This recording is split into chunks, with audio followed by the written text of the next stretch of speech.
जिसके मुश्किल समय में मैंने उसका साथ दिया, लेकिन आज वो दोस्त ना रहा। कैसे मैं उसे माफ कर दूं? वो बच्चे जिन्हें हमने पाल पोस कर बड़ा किया, उन्हें जीवन जीने लायक बनाने के लिए हमने अपनी हर इच्छा का गला घोट दिया, और आज वही बच्चे हमें ठुकरा रहे हैं। कैसे हम उन्हें माफ कर दें? इस इंसान के लिए मैंने अपना सब कुछ छोड़ दिया, इसे हमेशा भगवान माना, लेकिन इसने सिवाय तकलीफ और दुख के मुझे कुछ नहीं दिया। कैसे मैं इसे माफ करूं? उसे मैंने दिलो जान से चाहा, सच्चा प्यार किया, लेकिन वो बेवफा मुझे छोड़कर चली गई। कैसे मैं उसे माफ करूं? जी हाँ दोस्तों, ऐसी कई तरह की घटनाएं हमारे जीवन में घटित हो जाती है और हमारे जीवन का अहम हिस्सा बन जाती है, और हमारे मन में लोगों के प्रति क्रोध, नफरत, कड़वापन, ईर्ष्या, द्वेष जैसे नकारात्मक भावों को जन्म देती है। और ये कितनी हंसी की बात है कि हम अपनी पूरी जिंदगी ये मानते हैं कि जिस इंसान ने हमारे साथ गलत किया, जिस इंसान ने हमारा बुरा चाहा, जिस इंसान ने हमारा अपमान किया, यदि हम उसे माफ नहीं करेंगे तो तकलीफ उसे होगी। लेकिन होता बिल्कुल इसका उल्टा है। जी हाँ दोस्तों, किसी को माफ न करना ये उस जहर को पीने के बराबर है जिसमें हम जहर तो खुद पीते हैं, लेकिन किसी और के मरने की अपेक्षा रखते हैं, क्योंकि ये नकारात्मक विचार आपको कमजोर बनाएंगे। ये नकारात्मक विचार आपको एक उलझा हुआ और निराश व्यक्ति बनाएंगे। ये नफरत आपको शुद्ध, असभ्य और हृदयहीन इंसान बनाएगी, क्योंकि माफ न करने का अर्थ होता है अपने दुख के लिए, अपनी तकलीफ के लिए किसी और को जिम्मेदार ठहराना। और कौन कहता है कि ये दोष देना, ये माफ न करना आपको कहीं नहीं लेके जाएगा? ये निश्चित रूप से आपको हॉस्पिटल लेके जाएगा। जी हाँ दोस्तों, जब हम किसी को माफ नहीं करते हैं तब क्या होता है? जी हाँ, जब आप किसी को माफ नहीं करते हैं तब चिंता, तनाव, बीपी आपका बढ़ता है। रात रात भर उस व्यक्ति का विचार करके आप जलते हैं, नफरत की आग में आप जलते हैं, और यही नकारात्मक विचार आगे चलकर गंभीर बीमारियों का रूप लेता है। रिसर्च भी इस बात को साबित कर चुके हैं कि नफरत शरीर की कोशिकाओं में प्रवेश करके बीमारियों को पनपने के लिए आदर्श वातावरण बना देती है। The great author Louise Hay ने अपनी book you can heal your life में इस बात को बहुत अच्छी तरह से समझाया है। इस बुक में तो यहाँ तक स्पष्ट किया गया है कि हमारी किस बीमारी के पीछे हमारा कौन सा नकारात्मक विचार कारण होता है, और किस तरह से हम इन विचारों को दूर कर सकते हैं। इस तरह से हम अपने आप को बिल्कुल स्वस्थ रख सकते हैं, सिर्फ विचारों को बदलकर। अगर आप इस बुक को पढ़ना चाहते हैं तो डिस्क्रिप्शन में इस बुक का लिंक दिया हुआ है। आप इस बुक को ऑनलाइन ऑर्डर करके घर बैठकर आराम से पढ़ सकते हैं। तो इसीलिए कहती हूँ, माफ कर दीजिए उन्हें अपनी भलाई के लिए, क्योंकि क्षमा ये सिर्फ एक आशीर्वाद नहीं है जो हम दूसरों को देते हैं, बल्कि ये तो एक उपहार है जो हम स्वयं को देते हैं। तो जब भी आपको किसी इंसान पर गुस्सा आए ना, तो अपने आप से एक सवाल पूछिएगा कि क्या वो इंसान आपके लिए महत्वपूर्ण है? क्या उनसे जो आपका रिश्ता है वो आपके जीवन में इतना अहमियत रखता है?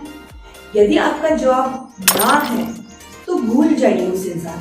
जी हाँ, भूल जाइए, क्योंकि जितना आप उनको याद रखेंगे उतना ही ज्यादा आप खुद को तकलीफ देंगे। उस इंसान का कुछ नहीं जाएगा। आप पहले ही बहुत कुछ सहन कर चुके हैं, अब क्यों आप अपने आप को तकलीफ देंगे? आप अब और ज्यादा तकलीफ के हकदार नहीं हैं।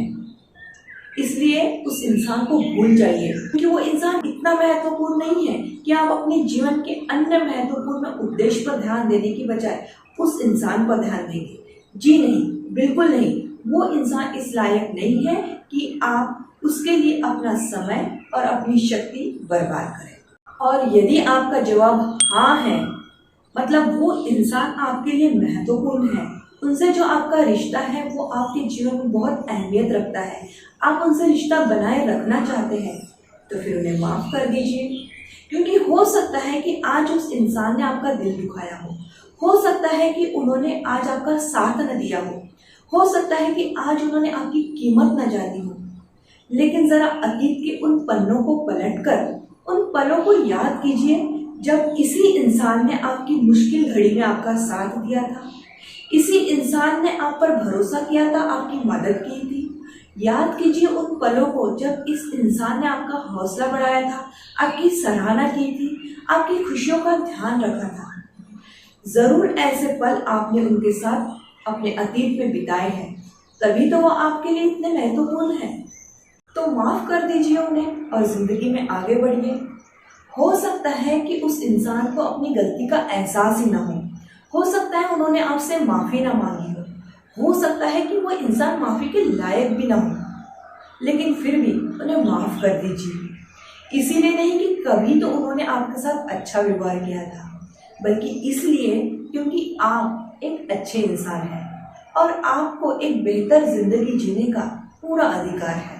कहते हैं ना कि माफी मांगने वाले से माफ करने वाला श्रेष्ठ होता है। कई बार जाने अनजाने में हम भी तो कई गलतियां करते हैं, लेकिन तब हम खुद को बड़ी आसानी से माफ कर देते हैं और परमात्मा से भी यही उम्मीद रखते हैं कि वे हमारी सारी गलतियों को भुलाकर तुरंत हमें माफ कर दे। तो क्या आज वो इंसान जिनसे आप नाराज हैं वो माफी के हकदार नहीं है? कई बार ऐसा होता है कि हम लोगों के साथ बहुत अच्छा व्यवहार करते हैं, हम उनमें प्यार, हंसी, खुशी बांटते हैं, लेकिन बदले में हमें कटुता, नफरत और अपमान मिलता है। तब हमारा अच्छाई पे से भरोसा ही उठ जाता है। हम ये सोचते हैं कि इसके साथ तो हमने इतना अच्छा किया, लेकिन हमारे साथ ऐसा क्यों हुआ? इसे समझने के लिए आपको यूनिवर्सल लॉ ऑफ एनर्जी को जानना होगा। जी हाँ, ऊर्जा का सार्वभौमिक नियम, जो ये कहता है कि जो ऊर्जा आप उत्सर्जित करते हैं वही ऊर्जा कई गुना बढ़कर आपके पास लौट कर आएगी। जी हाँ, मतलब जब हम औरों में सकारात्मक ऊर्जा को उत्सर्जित करते हैं, जैसे हम लोगों से खुशी, हंसी, प्यार बांटते हैं, तो यही चीज हमारे जीवन में कई गुना लौट कर आती है। और अगर हम नकारात्मक ऊर्जा को उत्सर्जित करते हैं, जैसे दुख, नफरत, क्रोध, तो यही चीज हमारे जीवन में कई गुना लौट कर वापस आती है। उदाहरण के लिए, जब हम एक बीज धरती माँ की कोख में डाल देते हैं, तो कुछ समय पश्चात धरती माँ उस बीज को एक बड़ा सा पेड़ बना देती है और उस पेड़ के माध्यम से हमें कई सारे फूल, फल वापस मिलते हैं। हमने धरती माँ को एक बीज दिया और उसके बदले में हमें हजारों बीज वापस मिले। यही प्रकृति का नियम है और ये हर जगह, हर समय, हर व्यक्ति पर लागू होता है। लेकिन इसमें दो बातें आपको ध्यान रखनी है। पहली बात, जरूरी नहीं है कि ये ऊर्जा आपने जिस व्यक्ति के साथ बांटी है उसी व्यक्ति से यह ऊर्जा कई गुना बढ़कर आपके जीवन में वापस आएगी। हो सकता है कि जिस इंसान के साथ आपने अच्छा व्यवहार किया, भले ही वो इंसान आपके साथ बुरा व्यवहार करे, लेकिन ऐसे कई अन्य लोग होंगे जो आपके साथ बहुत अच्छा प्रेम पूर्व व्यवहार करेंगे। दूसरी बात, जरूरी नहीं है कि आपने जब ये ऊर्जा उत्सर्जित की है तुरंत उसी पल वह ऊर्जा कई गुना बढ़कर आपके जीवन में लौट कर आएगी। इसे वक्त लग सकता है, ये आज, कल, परसों या एक साल बाद भी आ सकती है, लेकिन यह निश्चित है ये जरूर आपके जीवन में लौट कर आएगी और कई गुना बढ़कर ही आएगी, क्योंकि ये नियम तो सार्वभौमिक है। अब ये आप पर निर्भर करता है कि आप किस ऊर्जा को अपने जीवन में आकर्षित करना चाहते हैं, सकारात्मक ऊर्जा या नकारात्मक ऊर्जा, सब आप ही के तो हाथ में है। दोस्तों, अगर आपने अब तक इस चैनल को सब्सक्राइब नहीं किया है तो प्लीज इसे सब्सक्राइब कर दीजिए। साथ में इस बेल आइकन को प्रेस करना बिल्कुल ना भूलें, ताकि आपको मेरे हर नए वीडियो का नोटिफिकेशन मिल सके। वीडियो पसंद आई हो तो इसे जरूर लाइक और शेयर कीजिए, because sharing is caring my dear friends. अपने वैल्यूएबल कमेंट्स जरूर कीजिए और आप हमें इंस्टाग्राम, ट्विटर और हमारे फेसबुक पेज पर भी लाइक, फॉलो और कमेंट्स जरूर करें, क्योंकि आपका सपोर्ट ही हमारी रियल स्ट्रेंथ है। वीडियो पूरा देखने के लिए आपको दिल से थैंक यू। फिर मिलेंगे एक नए वीडियो के साथ, तब तक के लिए stay blessed, stay happy, keep studying, keep growing. Bye bye.